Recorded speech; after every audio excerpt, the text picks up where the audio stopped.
السلام علیکم to all viewers. پچھلے ایپیسوڈ میں آپ نے دیکھا کہ ارطغرل سعادتین کے پاس آتے ہیں اور اس سے کہتے ہیں سلطان کے آنے کے بعد میں انہیں ساری صورتحال کے بارے میں بتا دوں گا، یہ کہہ کر وہ وہاں سے چلے جاتے ہیں۔ اس ایپیسوڈ میں آپ دیکھیں گے ارطغرل باہر آ کر دل میں کہتے ہیں میں قسم کھاتا ہوں کہ میں تمہیں اپنے ہاتھوں سے قتل کروں گا امیر سعادتین۔ اتنے میں عبد الرحمن آ کر ارطغرل کو بتاتا ہے کہ امیر نظام الدین کی بیوی اور بچوں کو بے دخل کر دیا گیا ہے اور انہیں ارزروم بھیج دیا گیا ہے۔ ارطغرل کہتے ہیں وہ نہیں چاہتے تھے کہ سلطان امیر نظام الدین سے تحقیق کرے۔ اب میں ان سپاہیوں سے پوچھ تاچھ کرنا چاہتا ہوں جن کی ذمہ داری اس دن قید خانے میں لگی ہوئی تھی، اور عزیز کو میرے پاس بھیجو، وہی آدمی ہے جو ہمیں قید خانے تک لے جا سکتا ہے۔ دوسری طرف کائی قبیلے میں سب لوگ کھانا کھا رہے تھے۔ ترگت اور بامسی بھی وہیں موجود ہوتے ہیں اور اسی دوران ان دونوں کے بیچ ایک بار پھر بحث شروع ہو جاتی ہے۔ بامسی کہتا ہے جاودر قبیلہ غلط جگہ پر منتقل ہوا ہے، اس سے دونوں قبیلوں کو نقصان پہنچ سکتا ہے، لیکن ترگت اپنی ہی بات پر قائم رہتا ہے۔ پھر بامسی کہتا ہے اگر تم ہر چیز اپنی ہی مرضی سے کرنا چاہتے ہو تو میرا یہاں بیٹھنا فضول ہے۔ یہ کہہ کر وہ غصے سے اٹھ کر جانے لگتا ہے تو حائمہ خاتون اسے روک لیتی ہیں اور دونوں کو ڈانٹتی ہیں اور کہتی ہیں ابھی سب لوگ کھانا کھاؤ، یہ مسئلہ ارطغبے کے پاس لے کر جانا اور اس بات پر ان سے مشورہ کرنا۔ دوسری طرف کونیا کے محل میں مخبری اپنی کنیزوں کو لے کر ایک طرف جا رہی ہوتی ہے۔ اس دوران ارطغرل محل کے قید خانے میں موجود ہوتے ہیں اور ایک سپاہی سے پوچھتے ہیں میں نے سنا ہے تم نے امیر نظام الدین کو قید میں ڈالنے سے پہلے اس کی انگوٹھی نہیں نکالی تھی۔ سپاہی کہتا ہے اس وقت امیر نظام الدین کے ہاتھوں میں کوئی انگوٹھی نہیں تھی ارطغرل بے۔ اتنے میں ایک کمانڈر وہاں آ جاتا ہے اور عزیز سے کہتا ہے کیا بات ہے عزیز، تم ابھی تک سپاہیوں سے تفتیش کر رہے ہو؟ عزیز کہتا ہے تفتیش میں نہیں ارطغرل بے کر رہے ہیں۔ کمانڈر کہتا ہے امیر سعادتین سب سپاہیوں سے تفتیش کر چکے ہیں ارطغرل بے، اگر آپ کو ابھی بھی شک ہے تو آپ اس غدار کے خط پڑھ سکتے ہیں جو اس نے ہمارے دشمنوں کو لکھے تھے۔ ارطغرل کہتے ہیں اگر امیر نظام الدین غدار تھا تو اس نے خط اپنے ہی گھر میں کیوں رکھے ہوئے تھے؟ اس کے بعد ارطغرل قید خانے میں آس پاس دیکھ کر کہتے ہیں یہاں تو کوئی کھڑکی بھی نہیں ہے، لگتا ہے کسی سپاہی نے اسے زہر دیا ہو اور انگوٹھی اسی کے پاس رکھ دی ہو۔ کمانڈر کہتا ہے غدار مر چکا ہے ارطغرل بے اور مقدمہ بھی ختم ہو چکا ہے۔ پھر ارطغرل عزیز کو ایک طرف جا کر کہتے ہیں میں وہ خط دیکھنا چاہتا ہوں جو امیر نظام الدین کے گھر سے ملے ہیں۔ عزیز کہتا ہے وہ خط سلطان کے پاس ہے ارطغرل بے، جب وہ آئیں گے تو ہم ان سے مانگ لیں گے۔ اس کے بعد ارطغرل وہاں سے باہر نکل جاتے ہیں۔ دوسری طرف مخبری نے حلیمہ سلطان اور وزیر کی بیویوں کو دعوت دی ہوئی تھی۔ کھانے کے دوران مخبری حلیمہ سلطان سے کہتی ہے مجھے یاد ہے تمہارے بابا نے غداری کے بعد میرے بابا کے قلعے میں پناہ لی تھی۔ حلیمہ کہتی ہے میرے بابا نے کوئی غداری نہیں کی تھی مخبری خاتون، بلکہ وہ کئی بادشاہوں اور مخبرانوں کے سامنے کھڑے ہو گئے تھے جو ان کو استعمال کرنا چاہتے تھے۔ آپ کے بابا نے بھی انہیں استعمال کرنے کی کوشش کی تھی اور اس کے بعد ہم قلعے سے بھاگ گئے تھے۔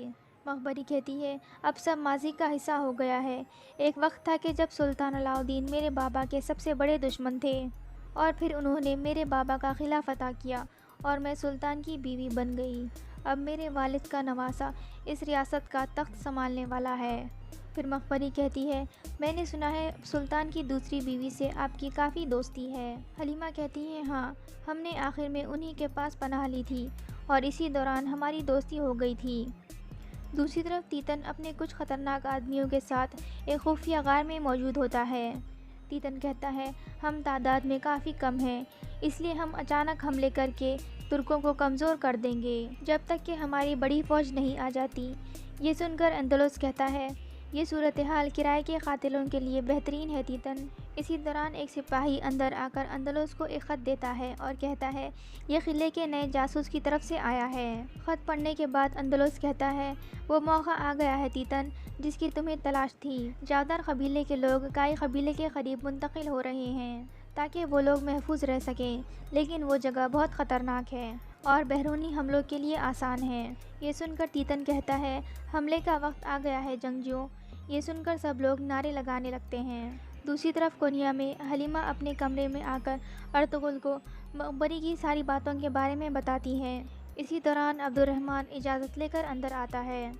ارطغرل کہتے ہیں کل جب سلطان محل میں پہنچ جائیں گے تو تم عارض کو لے کر قلعے میں پہنچ جانا، لیکن محتاط رہنا، اس کے بعد عبد الرحمن وہاں سے نکل جاتا ہے۔ اس کے جانے کے بعد حلیمہ کہتی ہے کل آپ عارض کو سلطان کے سامنے پیش کرنے والے ہیں۔ اگر کل سلطان نے آپ کے بجائے سعادتین پر یقین کیا تو پھر کیا ہوگا ارطغرل؟ ارطغرل کہتے ہیں مجھے نتیجے کی پرواہ نہیں ہے حلیمہ، میں نہ ہی سعادتین کے جھوٹوں سے ڈرتا ہوں اور نہ ہی سلطان کے غصے سے۔ اللہ سب جانتا ہے، ہم نے کبھی حق کا راستہ نہیں چھوڑا اور نہیں آئندہ چھوڑیں گے۔ دوسرے دن صبح کائی قبیلے میں بامسی کہتا ہے میں قلعے جا رہا ہوں اور ارطغرل بے سے اس مسئلے کے بارے میں مشورہ کروں گا۔ مجھے امید ہے کہ ترگت اپنی ضد چھوڑ دے گا۔ حفصہ کہتی ہے اپنے اوپر اتنا دباؤ مت ڈالو بامسی، میرے پاس تمہارے لیے ایک اچھی خبر ہے، میں ماں بننے والی ہوں اور تم بابا۔ یہ سن کر بامسی بہت خوش ہو جاتا ہے۔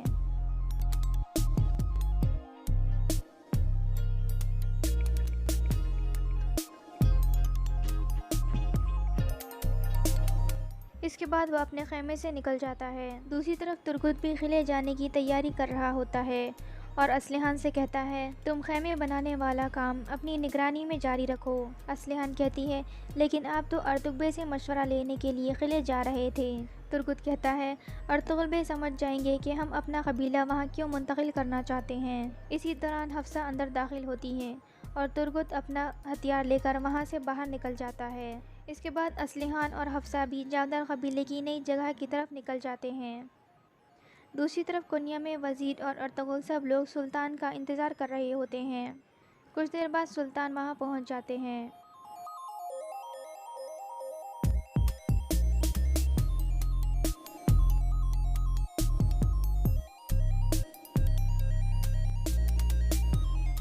پھر سلطان کہتے ہیں شکریہ ارطغرل بے۔ ارطغرل کہتے ہیں شکریہ سلطان۔ اس کے بعد سلطان کھڑے ہو جاتے ہیں اور ارطغرل کو اپنے پاس کھڑے ہونے کا اشارہ کرتے ہیں۔ ارطغرل ان کے پاس کھڑے ہو جاتے ہیں۔ پھر سلطان کہتے ہیں آپ نے قارہ کیسر قلعہ فتح کیا ہے جو کہ وزیروں اور بادشاہوں حتیٰ کہ طاقتور فوجوں کا کام ہے۔ آپ نے ہماری ریاست کو مزید مضبوط کر دیا ہے ارطغرل بے۔ اللہ آپ کو اور آپ کی آنے والی نسلوں کو دونوں جہانوں میں رحمت کرے۔ ارطغرل کہتے ہیں آمین سلطان، میں نے حاکم اعلیٰ کے ناطے اپنی ذمہ داری نبھائی ہے اور یہ میں نے ترک قبیلوں پر آپ کے اعتماد کی وجہ سے کیا ہے۔ اللہ ہماری ریاست کو قائم اور آپ کی زندگی لمبی فرمائے سلطان۔ اگر آپ اجازت دیں تو میں قارہ کیسر کا مال غنیمت آپ کی خدمت میں پیش کرنا چاہتا ہوں۔ سلطان کہتے ہیں اندر لے آئیں۔ اس کے بعد سپاہی 2 صندوق اٹھا کر اندر لے آتے ہیں جو سونے کے سکوں سے بھرے ہوئے ہوتے ہیں۔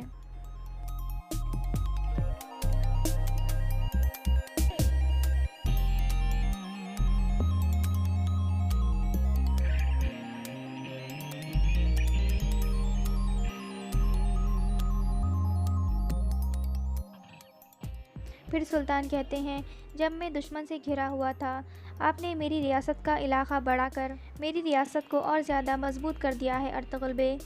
اب میں سب کی موجودگی میں ایک شاہی فرمان آپ کو پیش کرنا چاہتا ہوں۔ اس کے بعد سلطان کہتے ہیں اب میں وہ کرنے جا رہا ہوں جسے میں نے پہلے کبھی نہیں کیا، نہ ہی کسی حاکم اعلیٰ کے لیے اور نہ ہی کسی وزیروں کے لیے۔ میں آپ کو قارہ کیسر، سوگد اور حتیٰ کہ دمانک کا علاقہ بھی آپ کو سونپتا ہوں ارطغرل بے۔ میرے مرنے کے بعد بھی یہ علاقے آپ کے پاس ہی رہیں گے۔ میں جانتا ہوں کہ آپ اور آپ کی نسلیں ہماری ریاست کو مضبوط کریں گے۔ اللہ آپ کی مدد فرمائے ارطغرل بے۔ اس پر ارطغرل کہتے ہیں آمین سلطان، آپ کا شکریہ۔ دوسری طرف حفصہ اور اسلحان جاودار قبیلے کی طرف جا رہی تھی اور راستے میں رکی ہوئی تھی۔ اسی دوران حفصہ اسلحان کو بتاتی ہے کہ میں ماں بننے والی ہوں اور یہ سن کر اسلحان بہت خوش ہو جاتی ہے اور اسے گلے ملتی ہے۔ اسی دوران تیتن اور اندلس چھپ کر انہیں دیکھ رہے ہوتے ہیں۔ تیتن کہتا ہے یہ ترگت اور بامسی کی بیویاں ہیں، انہیں زندہ پکڑ لو۔ اندلس کہتا ہے ہمیں انہیں قتل کیوں نہیں کر دینا چاہیے۔ تیتن کہتا ہے عارض کو چھڑانے کے لیے ہمیں ان کی ضرورت ہے۔ اندلس کہتا ہے کیا ارطغرل عارض کو کونیا نہیں لے گیا تیتن؟ تیتن کہتا ہے اصل میں میری نیت عارض کو بچانے کی نہیں ہے اندلس، اصل میں ترگت اور بامسی کو قتل کرنا چاہتا ہوں۔